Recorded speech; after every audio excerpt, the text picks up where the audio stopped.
Okay, so hello everybody. I am sitting here with my cup of tea, and Anastasia, do you have your cup of tea? This is I believe I do. excellent. Appropriate. This is Dr. Anastasia Thompson. Today we are going to be discussing matters around sexual and gender minorities. But I would like her to introduce herself first so that you understand where she's coming from, and then we will just have a chat. Anastasia, tell us. Fantastic, and thank you. It's a pleasure and a privilege to be able to do video lectures in the times of the post-apocalypse. So as you've heard, my name is Anastasia. My pronouns are she and her, and I am a lot of different things in this world, but amongst that list is a medical doctor in primary care in a remote fishing village outside of Cape Town that some of you may have heard of called Sea Point. And in addition, an author and an activist in the field predominantly of LGBTQIA+ rights. I prefer the term human rights defender, but nonetheless. Thank you for that. And why do you think it is important to discuss sexual and gender minorities as a discrete entity within the curriculum? Yeah, it's a great question, especially in 2020, where we have to ask ourselves, why are we still having this conversation? And the truth of the matter is we do not live in a perfect world, and differences in access to essential services, differences in the respect that people are afforded as they move through the world, differences in the degree to which society listens to the voices of people are still very, very much prevalent. And this means that we do need to have a discussion around sexual and gender minorities or LGBTQIA+ populations, depending on the nomenclature that you choose to use. Because we do live in a society that remains unequal and where groups are marginalized, and it's generally those people who are most on the fringes of society or the most vulnerable who suffer the most discrimination. And certainly this is true even in the realm of healthcare and health service provision.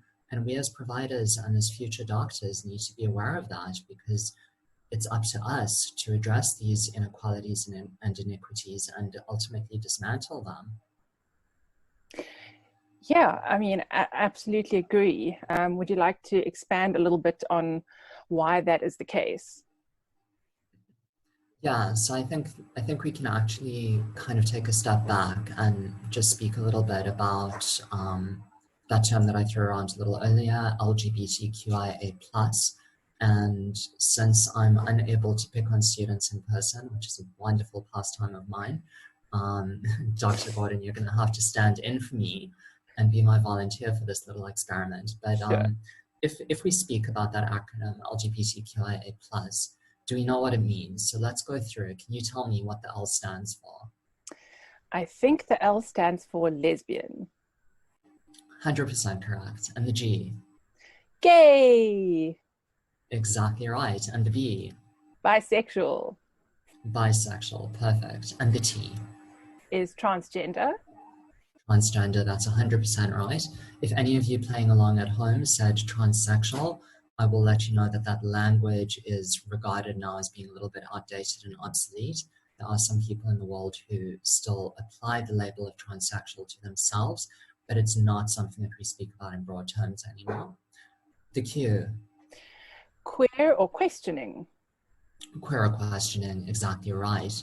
And we'll come back to it in a minute, but questioning is important because for a lot of us, we grew up in a time where we didn't understand all of these nuances of human identity, and it takes some time to figure out who we are and where we sit on all of these various spectra that we speak about. What about the I, Dr. Gordon? The I, as far as I understand it, is intersex. Intersex, exactly right. And that brings us to the A.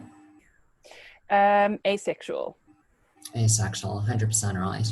So what I have here is a veritable alphabet soup, and you'll have heard me putting a plus at the end of it. And the reason I put a plus at the end of it is because I need to recognize that what I'm trying to do is fit into the very limited structure of language, a concept as broad and expansive as human identity and experience. And it is the human identity and the experience that is the determining and the defining factor. So our identities aren't determined by the words that we have in our vernacular to refer to them.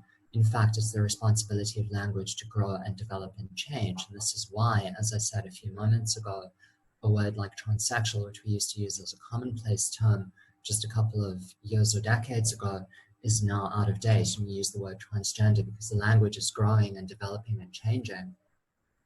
So I leave the plus at the end to recognize that there is still space for identities that don't fall neatly into any of the categories that I've already discussed. But so as not to get too sidetracked, we should look at what is the common thread between all of these different labels that we've just discussed. And certainly we can recognize that some of them, like the L and the G and the B, speak about sexual orientation. This is more about who I'm attracted to than who I am. Then I have T thrown in there, transgender, a matter of gender identity. Then I have Q for queer. What does queer mean? What does queer mean to you? To me, yeah. I think queer means that perhaps you don't feel like you fit into any currently predefined box, especially when it comes to sexuality and sexual identity. And perhaps you are not wanting to commit yourself to any particular box, because maybe you're still evolving, your understanding of yourself is still evolving, but you know that you're not heteronormative. Is that a reasonable answer? So that's a reasonable answer. I'll tell you what queer means to me. Mm-hmm. Queer to me is more of a political or philosophical statement that says, I don't necessarily agree with the status quo, and I'm going to interrogate it. Which of us is correct in our definition of queer? I think we're both correct. Why can't exactly we both? Right, we are.